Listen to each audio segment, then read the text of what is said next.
नमस्कार। अब वक्त है दिन भर की तमाम खबरों को फटाफट अंदाज में देखने का और सबसे पहले आइए देखते हैं हेडलाइंस।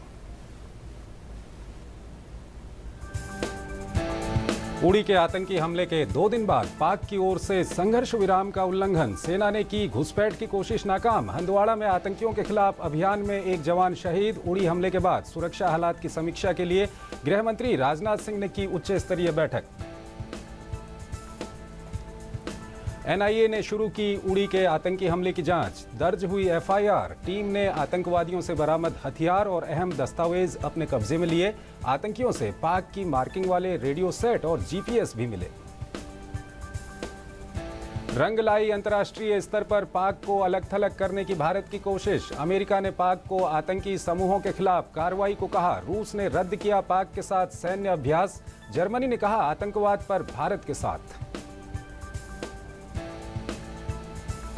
आतंकवाद के मसले पर अपने ही घर में घिरा पाकिस्तान। मुख्य न्यायाधीश अनवर जहीर जमाली ने कहा देश के राजनीतिक दल अपने स्वार्थों के खातिर आतंकियों का कर रहे हैं समर्थन। और आइए अब देखते हैं दिन की बड़ी खबरें।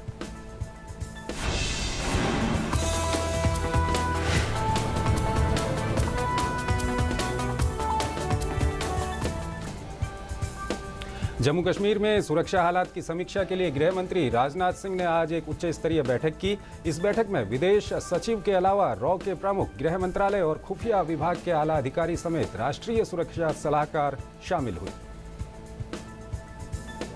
केंद्रीय गृह सचिव राजीव महर्षि जम्मू कश्मीर में सुरक्षा हालातों का जायजा लेने के लिए श्रीनगर गए। महर्षि ने यहां राज्यपाल और मुख्यमंत्री से मुलाकात की। गृह सचिव सुरक्षा हालातों की समीक्षा के लिए खुफिया एजेंसियों और विभिन्न सुरक्षा बलों के वरिष्ठ अधिकारियों से भी बैठक कर रहे हैं। इस बीच राष्ट्रीय जांच एजेंसी का एक दल आतंकी हमले की जांच के लिए उड़ी पहुंच गया है। जांच एजेंसी ने इस हमले के मामले में एक एफआईआर दर्ज कर जांच शुरू कर दी है। गृह राज्य मंत्री किरण रिजिजू ने कहा है कि देश के लोग इस वक्त गम और दर्द के माहौल में डूबे हैं और अपनों को खोने के बाद उनमें बहुत आक्रोश है, लेकिन ऐसे वक्त में महज बयानबाजी करने से बचकर सोच समझकर कदम उठाने की जरूरत है। ऐसे मामले में हम लोगों का इमोशंस को समझते हुए भी जहां तक बयानबाजी नहीं करना चाहिए, क्योंकि ये मजाक नहीं है, ये बहुत ही सीरियस मामला है जिसमें इतने लोगों का जाने गए हैं। इसमें देश में सेंटिमेंट से लोगों का जी भरा हुआ है। बहुत ही ऐसा स्थिति में है जहां सब एक्सपेक्ट करता है कि कुछ कार्रवाई करें, लेकिन ये ऐसा चीज नहीं है कि कोई घोषणा करके कार्रवाई करे। इसको आराम से पूरा मसले को समझ करके सरकार का कदम उठाएंगे, लेकिन उसको बयानबाजी दे करके और घोषणा करके कार्रवाई नहीं किया जाता है।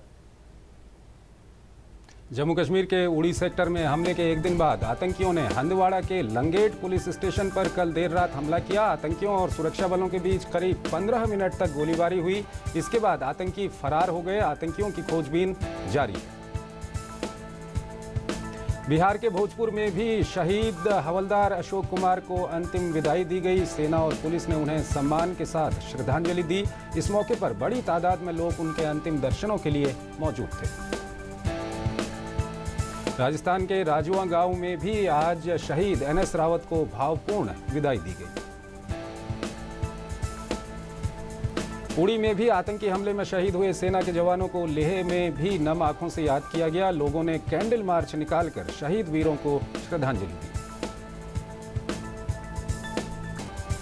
भारत ने संयुक्त राष्ट्र मानवाधिकार परिषद में पुरजोर तरीके से आतंकवाद का मुद्दा उठाया है। कश्मीर में आतंकी हमले में 18 जवानों के शहीद होने के बाद भारत ने अंतर्राष्ट्रीय पटल पर आतंकवाद के खिलाफ जीरो टॉलरेंस की नीति अपनाने की वकालत की है। परिषद के 33वें सत्र में भारत ने परिषद से अपील की है कि वो पाकिस्तान की सरजमी से हो रहे आतंकी गतिविधियों को रोकने और आतंकी गुटों को समर्थन देना बंद करे। परिषद में एक बयान में भारत ने साफ कहा है कि भारत पिछले कुछ वक्त से लगातार अपने पड़ोसी मुल्क से हो रही आतंकी गतिविधियों का दंश झेल रहा है। हाल ही में कश्मीर के उड़ी में हुए सबसे बड़े आतंकी हमले में भारत ने अपने 18 वीर जवानों को खोया है। भारत ने कहा कि पाकिस्तान को अपना दोहरा चरित्र छोड़कर आतंकियों को पनाह देने से बाज आना चाहिए। इस बीच नवाज शरीफ ने उड़ी हमले पर पूछे सवाल का जवाब देने से इनकार किया। जम्मू कश्मीर के उड़ी में हुए दर्दनाक आतंकी हमले के बाद लगातार अंतर्राष्ट्रीय समुदाय पाकिस्तान की निंदा कर रहा है। इस कड़ी में अब अफगानिस्तान के राष्ट्रपति अशरफ गनी भी शामिल हो गए हैं। आज अफगानिस्तान के राष्ट्रपति अशरफ गनी ने प्रधानमंत्री नरेंद्र मोदी से बात की और उड़ी आतंकी हमले की निंदा की। पीएमओ ने ट्वीट करके ये जानकारी दी। उड़ी में सैन्य शिविर पर हुए आतंकवादी हमले के बाद रूस ने भारत का समर्थन करते हुए पाकिस्तान के साथ होने वाले संयुक्त सैन्य अभ्यास को रद्द कर दिया। रूस ने ये सैन्य अभ्यास ऐसे समय रद्द किया है जब भारत ने दावा किया है कि उड़ी में सेना के शिविर पर जो हमला हुआ है उसमें पाकिस्तान का हाथ है। रूस ने इस अभ्यास को फ्रेंडशिप 2016 करार दिया था। रूस और पाकिस्तान का ये सैन्य अभ्यास दोनों देशों के बढ़ते सैन्य संबंधों के बीच होने जा रहा था। पाकिस्तान रूस से अत्याधुनिक लड़ाकू विमान खरीदने पर भी विचार कर रहा है।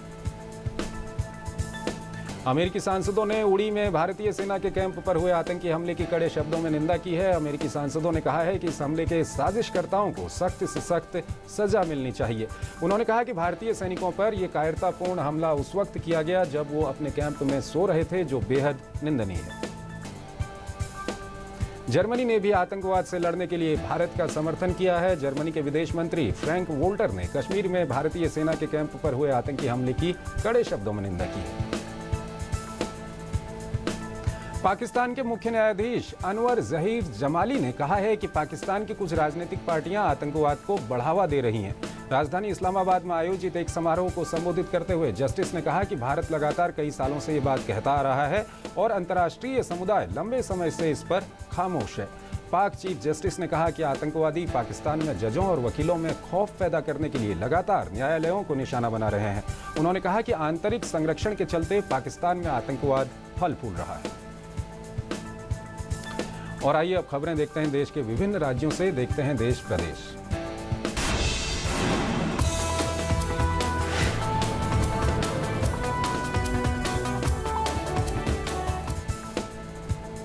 केंद्र सरकार ने आज स्मार्ट सिटी के लिए 27 शहरों की तीसरी सूची जारी कर दी। केंद्रीय शहरी विकास मंत्री वेंकैया नायडू ने आज नई दिल्ली में स्मार्ट शहरों की सूची जारी की।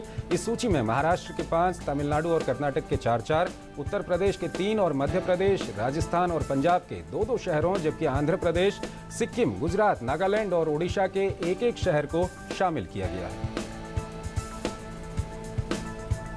नई दिल्ली स्थित पर्यावरण भवन का नाम बदलकर पंडित दीनदयाल उपाध्याय अंत्योदय भवन कर दिया गया है। इस अवसर पर केंद्रीय सूचना और प्रसारण मंत्री वेंकैया नायडू ने पंडित दीनदयाल उपाध्याय की भूमिका पर प्रकाश डालते हुए कहा कि केंद्र सरकार उनकी एक राष्ट्र अनेक लोगों की विचारधारा का अनुसरण कर रही है।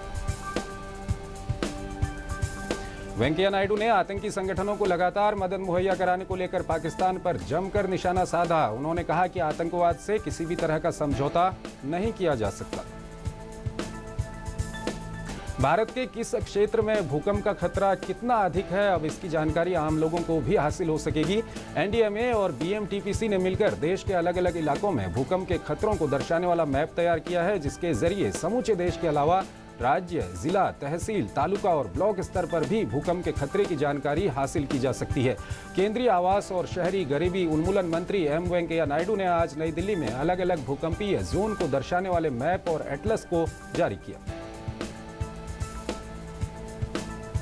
कावेरी मामले में सुप्रीम कोर्ट ने कर्नाटक को 27 सितंबर तक प्रतिदिन 6000 क्यूसेक पानी छोड़ने का निर्देश दिया है। साथ ही सुप्रीम कोर्ट ने केंद्र को 4 हफ्ते में कावेरी प्रबंधन बोर्ड का गठन करने को भी कहा है। सुप्रीम कोर्ट ने सुप्रीम कोर्ट और हाई कोर्ट में न्यायाधीशों की नियुक्ति में कॉलेजियम की जगह दूसरी व्यवस्था करने की मांग करने वाली जनहित याचिका को खारिज कर दिया है। सुप्रीम कोर्ट ने कहा है कि ऐसा करने के लिए संविधान में संशोधन की जरूरत है, जिसके लिए वो अधिकृत नहीं है। हाई कोर्ट और सुप्रीम कोर्ट में जजों की नियुक्ति के लिए स्वतंत्र निकाय बनाने की मांग करते हुए national campaign for lawyers (NCL) ने सुप्रीम कोर्ट में ये याचिका दायर की थी। हवा में अपनी रक्षा क्षमताओं में इजाफा करते हुए भारत ने आज ओडिशा तट से दूर एक रक्षा प्रतिष्ठान से सतह से हवा में लंबी दूरी तक मार करने वाली बराक 8 मिसाइल का सफल परीक्षण किया। डीआरडीओ के एक अधिकारी ने बताया कि सुबह करीब 10:13 पर यहां से निकट में चांदीपुर के एकीकृत परीक्षण रेंज ITR से एक मोबाइल लॉन्चर के जरिए भारत और इसराइल द्वारा संयुक्त रूप से विकसित लंबी दूरी की मिसाइल का परीक्षण किया गया। आम आदमी पार्टी के विधायक सहीराम पहलवान के खिलाफ जान से मारने की धमकी देने का केस दर्ज हुआ है। उधर दिल्ली के एंटी करप्शन ब्यूरो ने दिल्ली महिला आयोग की अध्यक्ष स्वाति मालीवाल के खिलाफ पद के दुरुपयोग का मामला दर्ज कर जांच शुरू कर दी है। उत्तर प्रदेश में समाजवादी परिवार में आपसी खींचतान के बाद आज मुख्यमंत्री अखिलेश यादव ने अपने चाचा शिवपाल सिंह यादव के साथ संवाददाता सम्मेलन किया। उन्होंने सरकार में किसी भी मनमुटाव को खारिज करते हुए कहा कि पूरी समाजवादी पार्टी एक है। राष्ट्रीय राजधानी दिल्ली में चिकनगुनिया के मामले पिछले 6 साल में अपने चरम पर हैं। ऐसे में सभी एजेंसियों ने मच्छरों से होने वाली बीमारियों से युद्ध स्तर पर निपटने के लिए कमर कस ली है। दिल्ली में डेंगू और चिकनगुनिया के कारण अभी तक 4000 से ज्यादा लोग इससे प्रभावित हैं। बीते एक हफ्ते में डेंगू के 220 और चिकनगुनिया के 1500 से अधिक मामले सामने आए हैं। एमसीडी ने फॉगिंग का अभियान छेड़ रखा है। अमृतसर में डीएवी स्कूल की एक बस आज दोपहर महावा के पास बनी हुई डिफेंस नहर में गिर गई। इस हादसे में 7 बच्चों की मौत होने की खबर है। वहीं घायल हुए छात्रों को नजदीकी अस्पतालों में भर्ती कराया गया है। हादसे के समय बस में 37 बच्चे सवार होने की खबर है। हादसा उस समय हुआ जब बस बच्चों को स्कूल से घर छोड़ने जा रही थी। पुलिस ने स्थानीय लोगों और अभिभावकों की मदद से राहत और बचाव अभियान तेज कर दिया है। बस में फंसे और लापता छात्रों को ढूंढने की कोशिश की जा रही है। एक छोटा सा यहाँ पर ब्रेक लेते हैं। आप बने रहिए रात 10:30 के साथ। सुपर बाइक से लेकर ट्रक तक सब दौड़ाते हैं। सारे देश का इंजन हम ही तो चलाते हैं। HP lubricants A to Z आपके काम आते हैं। वायर खरीदना है बड़ा कंफ्यूजिंग, सेफ्टी चुनूं या करूं सेविंग। अरे सर जी दोनों मिलेंगे, काय को माथा फोड़िंग। चूज RR का बेल्ट डू दी अकलमंद थिंग। अजी इसमें है UCT टेक्नोलॉजी। सेफ्टी है वर्ल्ड क्लास तो सब टेंशन फ्री। अब वेले हुए हम, no more ding dong ding. So choose RR का बेल्ट डू दी अकलमंद थिंग। चूज RR का बेल्ट डू दी अकलमंद थिंग। बच्चों जवाब ठीक से देना और सफाई के 10 नंबर होंगे। चौंकिए मत, डेंगू और चिकनगुनिया से बचने के लिए ये जरूरी है। आसपास पानी जमा ना होने दें। ड्रम, कूलर, गमले को हर सप्ताह साफ करें। प्लास्टिक के कप व नारियल की खोल जैसी चीजों को इधर उधर न फेंकें, क्योंकि डेंगू और चिकनगुनिया का मच्छर साफ पानी में पनपता है।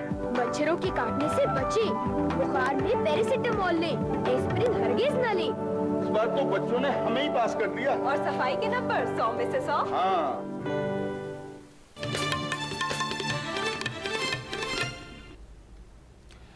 और आइए अब नजर डालते हैं अर्थ जगत की खबरों पर। देखते हैं कारोबार दिन भर।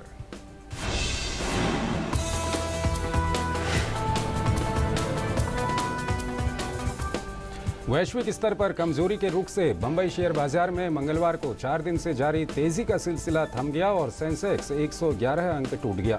नेशनल स्टॉक एक्सचेंज का निफ्टी भी 8,800 अंक के स्तर से नीचे आ गया। अमेरिकी फेडरल रिजर्व और जापानी केंद्रीय बैंक की महत्वपूर्ण नीतिगत बैठकों से पहले यहां निवेशकों ने सतर्कता बरती। बंबई शेयर बाजार का 30 शेयरों वाला सेंसेक्स आज 111.30 अंक या 0.39% टूटकर 28,523.20 अंक पर आ गया।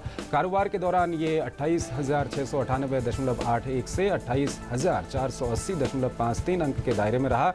पिछले 4 सत्रों में सेंसेक्स 281 अंक चढ़ा था। इसी तरह नेशनल स्टॉक एक्सचेंज का निफ्टी 32.50 अंक 0.37% के नुकसान से 8,800 अंक से नीचे 8,775.90 अंक पर बंद हुआ। कारोबार के दौरान ये 8,759.30 अंक तक नीचे गया और 8,816.45 अंक तक ऊपर गया। दालों की खुदरा कीमतों में लगातार कमी आ रही है। इसके लिए सरकार ने कई अहम कदम उठाए हैं। जहां एक और दालों का आयात किया जा रहा है, वहीं देश के किसानों को अधिक कीमत मिले, इसके लिए सरकार ने दालों के समर्थन मूल्य में भी इजाफा किया है। अब सरकार ये भी सुनिश्चित कर रही है कि दाल उगाने वाले किसानों को समर्थन मूल्य से कम की कीमत ना मिले। इसके लिए देश भर में नेफेड ने दालों की खरीद के लिए केंद्र बनाए हैं। और आइए अब देखते हैं दुनिया भर की कुछ अहम खबरें।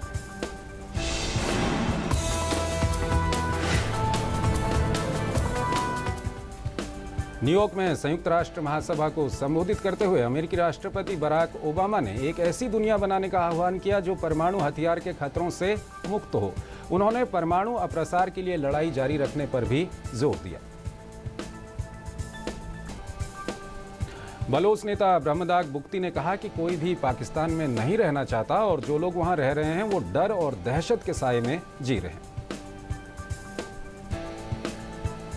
जम्मू कश्मीर के उड़ी में हुई आतंकवादी घटना की देश विदेश में कड़ी निंदा हो रही है। इस कड़ी में बलूचिस्तान, जिनेवा और स्विट्जरलैंड में विरोध प्रदर्शन किया गया। और आइए अब देखते हैं खेल की खबरें, देखते हैं खेल दिन भर।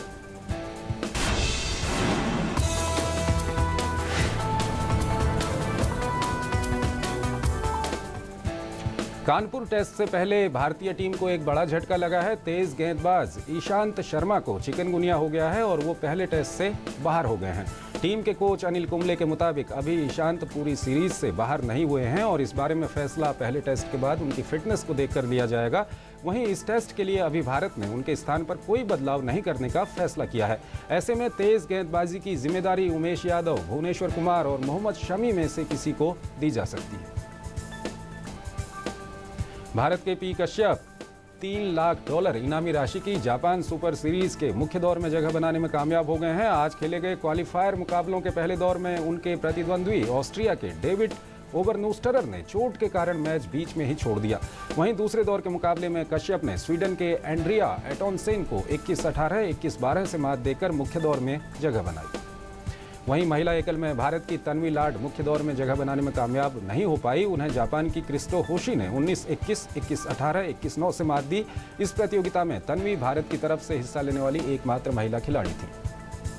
रियो ओलंपिक के क्वार्टर फाइनल में पहुंचने वाले किदाम्बी श्रीकांत को इस प्रतियोगिता में 8वीं वरीयता दी गई है और वो कल अपने अभियान की शुरुआत करेंगे।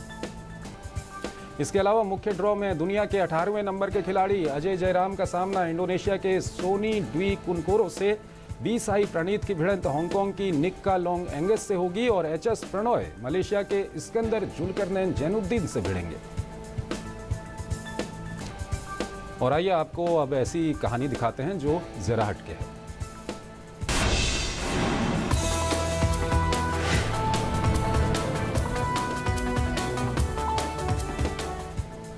स्वच्छता में प्रत्येक व्यक्ति की भागीदारी जरूरी है। पर्यटन स्थलों, ऐतिहासिक धरोहरों और धार्मिक स्थलों को स्वच्छ रखना हर भारतीय की जिम्मेदारी है।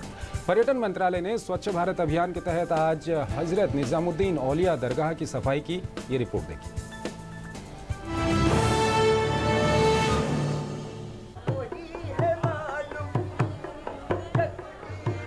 हजरत निजामुद्दीन औलिया का दरगाह वैराग्य और सहनशीलता के लिए जाना जाता है। ये एक ऐसे संत की दरगाह है जिसने सभी को इंसानियत और भाईचारे का संदेश दिया। स्वच्छ भारत, स्वच्छ स्मारक और स्वच्छ पर्यटन की मुहिम में इस ऐतिहासिक दरगाह को साफ सुथरा रखने की जिम्मेदारी हमारी है, ताकि यहाँ आने वाले पर्यटक दुनिया के सामने स्वच्छ और आदर्श भारत का उदाहरण पेश कर सकें। आज हमने अगल बगल जितना भी कूड़ा सारा एक जगह एकत्रित करके उसको अच्छे से डिस्पोज करने के लिए रखा, एक थैलों में इकट्ठा किया। आप यहाँ पे रहते हैं, इसे साफ सुथरा रखिए। एक होली प्लेस है ये, हम उसे साफ रखेंगे तो अच्छा होगा। वेलकम टू इनक्रेडिबल इंडिया देश विदेश के पर्यटकों के लिए शुरू किया गया एक अभियान है। इस कड़ी में पर्यटन को प्रोत्साहित करने के लिए जरूरी है ऐसे ऐतिहासिक धरोहरों को सुविधाजनक और साफ सुथरा रखा जाए। साल में कम से कम 3 उर्स होते मेले, गरीब नवाज का, अजमेर शरीफ का और 2 निजामुद्दीन साहब के, तो लाखों आदमी आते हैं। इंटरनेशनल दुनिया से कोने कोने से हर जगह से एक आदमी आता है यहाँ पर और हर परेशानी यहाँ पर सब लेके अपने हिंदू, मुसलमान, सिख, ईसाई सब लोग, हर मजहब का लोग आता है। पर्यटन मंत्रालय द्वारा शुरू किए गए इस स्वच्छता अभियान का मंत्र है स्वच्छता, सुरक्षा और आतिथ्य। मकसद स्वच्छता को जन आंदोलन में परिवर्तित करना है और इसके लिए प्रत्येक भारतीय को स्वच्छता के प्रति अपनी जिम्मेदारी समझनी होगी।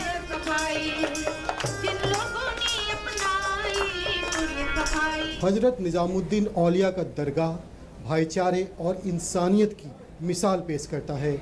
यहाँ हर साल लाखों पर्यटक आते हैं, इसलिए ज़रूरी है कि दरगाह परिसर को साफ रखा जाए। इसके लिए पर्यटन मंत्रालय ने एक मुहिम छेड़ी है, लेकिन इसमें सबसे अहम भूमिका यहाँ आने वाले और रहने वाले लोगों की है। कैमरामैन भीम सिंह के साथ अभिषेक कुमार सिंह, डीडी न्यूज़, दिल्ली। और अब एक दूसरी खबर दिखाते हैं, ये भी ज़रा हटके है और एक अच्छी खबर है। 5 साल से कम उम्र के बच्चों की मृत्यु दर में 4 अंकों की कमी आई है। जहां एक और 2013 में 1000 बच्चों के जन्म लेने पर 49 बच्चों की मृत्यु हो जाती थी, वहीं 2014 में ये घटकर 45 पर आ गई। केंद्र सरकार के सतत प्रयासों और उठाए गए विशेष कदमों की वजह से ऐसा हुआ है। डीडी न्यूज़ से खास बातचीत में केंद्रीय स्वास्थ्य मंत्री जेपी नड्डा ने कहा कि ये एक बड़ी उपलब्धि है। उन्होंने कहा कि सरकार शिशु मृत्यु दर को कम करने के लिए सभी जरूरी कदम उठा रही है। मिशन इंद्रधनुष के जरिए बच्चों को टीकाकरण कर जानलेवा बीमारियों से बचाया जा रहा है। केंद्र सरकार के लक्ष्य निर्धारित काम की बदौलत एक अच्छा परिणाम आया है। 5 साल में कम उम्र के बच्चों के मृत्यु दर में 8.16% की कमी आई है। रजिस्ट्रार जनरल ऑफ इंडिया के सैंपल रजिस्ट्रेशन सर्वे के मुताबिक साल 2013-14 में 5 से कम उम्र के बच्चों की मृत्यु दर में 4 अंकों की कमी आई है। 2013 में 1000 बच्चों के जन्म लेने पर 49 बच्चों की मृत्यु हो जाती थी, लेकिन 2014 में ये घटकर 45 पर आ गई है। अगर 2012 की बात करें तो ये गिरावट महज 52 थी, जबकि 2013 में 49। इन वर्षों में महज 3 अंकों की ही गिरावट दर्ज की गई थी। हम अब मिलेनियम डेवलपमेंट गोल के बहुत नज़दीक हैं। जब 2015 का सर्वे होगा तो मुझे पूरी उम्मीद है कि हम मिलेनियम डेवलपमेंट गोल को, MDG को हम हासिल कर चुके होंगे। ये एक बहुत अच्छी खबर है और इससे हम ये कह सकते हैं कि हम अपने देश में शिशुओं की मृत्यु दर को हम कंट्रोल कर पा रहे हैं। खास बात यह है कि 15 राज्यों में 4 अंकों की गिरावट दर्ज की गई है। ये राज्य हैं असम, उत्तर प्रदेश, राजस्थान, छत्तीसगढ़, दिल्ली, गुजरात, हरियाणा, उड़ीसा, हिमाचल प्रदेश, जम्मू और कश्मीर, झारखंड, कर्नाटका, मध्य प्रदेश, पंजाब और पश्चिम बंगाल। जबकि 20 राज्यों में से ये गिरावट महज 3% है। ये केंद्र सरकार के प्रयासों और मिशन इंद्रधनुष की सफलतापूर्वक लागू करने का ही नतीजा है कि इतने सकारात्मक परिणाम आए हैं। बच्चे जहाँ तक छूट जाते हैं उनको उन तक पहुँचने का विषय है। डायरिया का प्रोग्राम है जिसमें हम डायरिया कंट्रोल करते हैं, या बाकी जो हमारी सुविधाएं जिसमें हम बच्चों को पोषण करते हुए उनको हम मजबूत बनाने का प्रयास करते हैं। ये सारी चीज़ें जो इंटरवेंशंस की गई हैं, इंस्टीट्यूशनल डिलीवरी है, कॉम्प्लिकेटेड डिलीवरीज को हम इंस्टीट्यूशन में सर्जिकल इंटरवेंशंस के माध्यम से करते हैं। ये सारी चीज़ों करने के कारण इसमें हमको सफलता मिली है। खास बात यह है कि शहर और ग्रामीण के अंतर में भी कमी आई है। अब ग्रामीण इलाकों में भी अच्छे परिणाम देखने को मिल रहे हैं। केंद्र सरकार की कोशिश है कि देश जल्द से जल्द सतत विकास के लक्ष्यों को भी हासिल करे। Nitendra Singh, DD news, Delhi. तो इसी के साथ इस बुलेटिन को हम यहाँ पर ख़त्म करते हैं, लेकिन जाते जाते चूंकि आज लद्दाख महोत्सव की शुरुआत हुई है तो वहाँ की कुछ झलकियों के साथ आपको छोड़ के जा रहे हैं। नमस्कार।